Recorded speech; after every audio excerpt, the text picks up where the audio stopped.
आगरा के थाना सदर बाजार के अंतर्गत शहीद नगर के रहने वाले एक परिवार ने उखर्रा में अपनी पुश्तैनी जमीन पर निर्माण के दौरान पड़ोसियों के द्वारा बेवजह कब्जा करने के उद्देश्य से झूठी शिकायत करने और प्रशासन को गुमराह करने की शिकायत आज पुलिस कमिश्नर से की है।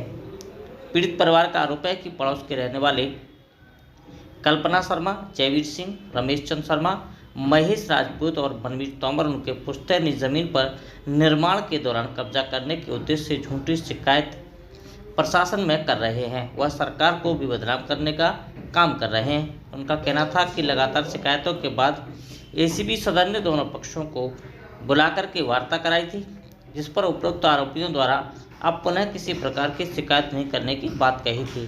उनका कहना है कि उन्होंने अपनी ज़मीन पर अपने पुरखों के बने समाधि स्थल का पुनर्निर्माण करने की अनुमति आगरा विकास प्राधिकरण से मांगी। इसके बावजूद भी उपरोक्त लोग लगातार झूठी शिकायतें कर रहे हैं। उनका कहना है कि आरोपी उनकी ज़मीन पर कब्जा करने के लिए उनकी हत्या तक कर सकते हैं। उन्होंने पुलिस से कार्रवाई की।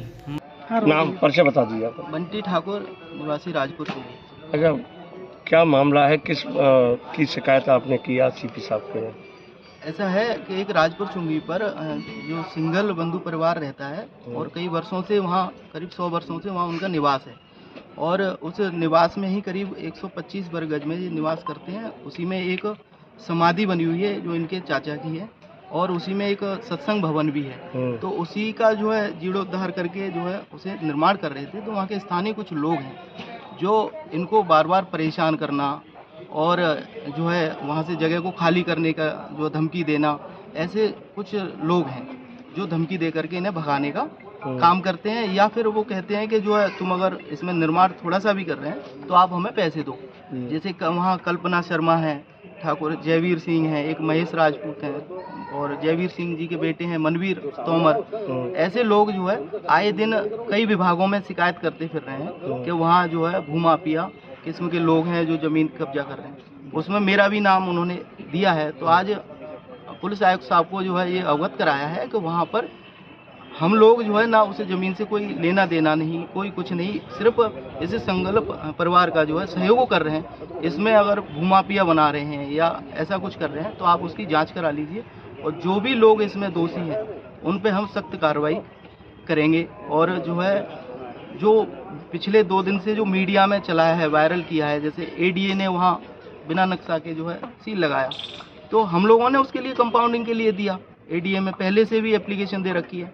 अब वहाँ की कोई लचीली जो है कार्रवाई है तो इसमें निवासी का क्या रोल है, तो उसके लिए भी दे रखा है। पर वो आए दिन इधर उधर सिर्फ शिकायत इसलिए कर रहे हैं कि वो जो है हमें पैसा मिल जाए और इस परिवार को जो है डराते धमकाते हैं और उसे ज़मीन से भगाना चाहते हैं। ज़मीन किसके नाम है? ये शुभम सिंगल के नाम है। अच्छा। जो वहाँ के स्थानीय हैं, जो पूर्वज पैतृक संपत्ति है। जी जी, है ना। उन्होंने ही जो विशंबर नाथ जी के नाम आई, उन्होंने, इनके बाबा हैं, उन्होंने ही इनको जो है गिफ्ट डेट दी है। अच्छा। उनके नाती हैं, पूरी वंशावली भी है, उनके बेटे हैं ये मनोज सिंघल जी। अच्छा, जो लोग अवरोध पैदा करें उनके खिलाफ आपने कोई कार्रवाई कराई, कहीं से कोई शिकायत की? अभी तक स्थानीय स्तर पर जो है कई बार जो है प्रयास ये हुए कि क्योंकि स्थानीय लोगों में आपस में कहीं कोई द्वेष पैदा ना हो, तो उन्हें बिठा करके समझाने का प्रयास किया। एक बार एसीपी सदर महोदय के यहाँ पे भी बैठ करके बात हुई और उन्होंने लिख करके दिया था, राइटिंग में है मेरे पास कागज में, कि जो है अब हमें जानकारी नहीं थी कि इनके पास सारे डॉक्यूमेंट हैं और अब हमें जानकारी होगी। आइंदा हम इस विषय को लेकर के कोई भी कार्रवाई या कहीं भी शिकायत नहीं करेंगे। पर वो अड़िंग हैं, वहाँ अधिकारियों के सामने कुछ होते हैं, कोई कागज नहीं, कोई कुछ नहीं, झूठी अफवाह फैलाने के अलावा कोई काम नहीं।